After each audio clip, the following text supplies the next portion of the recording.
We all know the EU flag with its 12 golden stars on a navy blue background. It stands for European unity like no other symbol, and it is one of the best known flags in the world. But what if I told you that the EU flag almost looked like this? Or like this? There have been many exciting flag proposals throughout the history of European unity, some of which have actually been used in the meantime. So today we'll look at some of the most exciting flags and find out how it eventually became today's flag, and why with 27 members it only shows 12 stars. One of the first predecessor organizations of the EU was the so-called Coal and Steel Community. This organization decided early on to use the stars we know today, but on a blue and black background. However, the flag was always adapted according to the number of members, which is why it underwent a strong development. Then there was the Western European Union, which was more of a military organization and was founded by France, Great Britain, Belgium, the Netherlands and Luxembourg.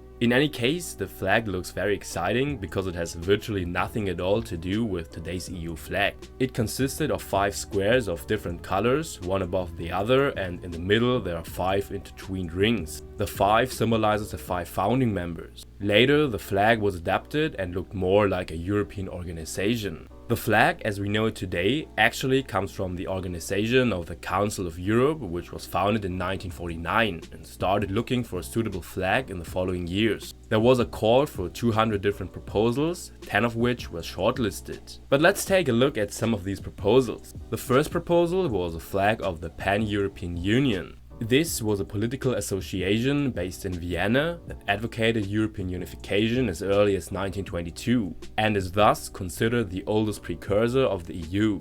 It was persecuted under the Nazis and eventually dissolved, but it was to be revived after the war. The flag looked like this, with the golden sun symbolizing enlightenment and the red cross representing humanity. However, Turkey in particular, which at that time still had a stronger membership perspective, resisted such a proposal with a cross in the flag. The next proposal came from Winston Churchill's son-in-law.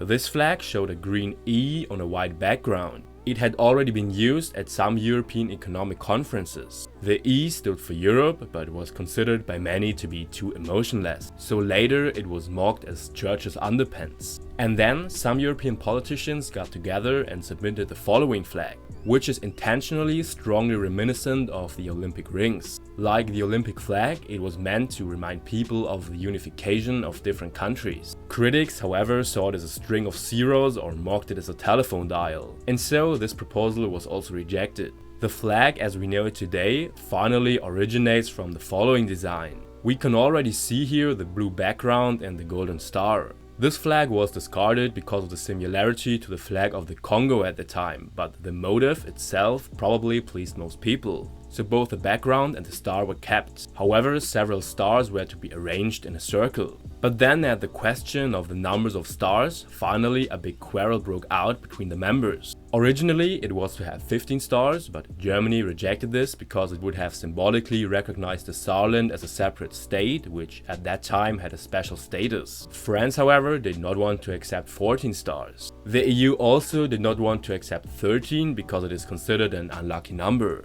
And so it was finally decided to use the 12 stars as we know them today. Initially used only by the Council of Europe, it was introduced in the 1980s as the official symbol for all European institutions and thus also became the official EU flag. Nevertheless, many were dissatisfied with the 12 stars as many later members felt underrepresented. And so, especially in the early 2000s, when many members of the Eastern Bloc joined, there were new proposals. So Romano Prodi, then president of the European Commission, commissioned an architectural firm to rebrand the EU flag.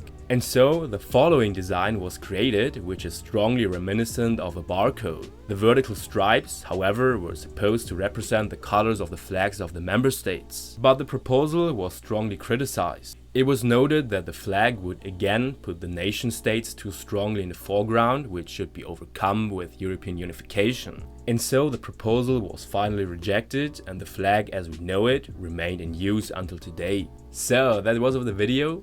If you enjoyed it, I also recommend you my last video. Just click here.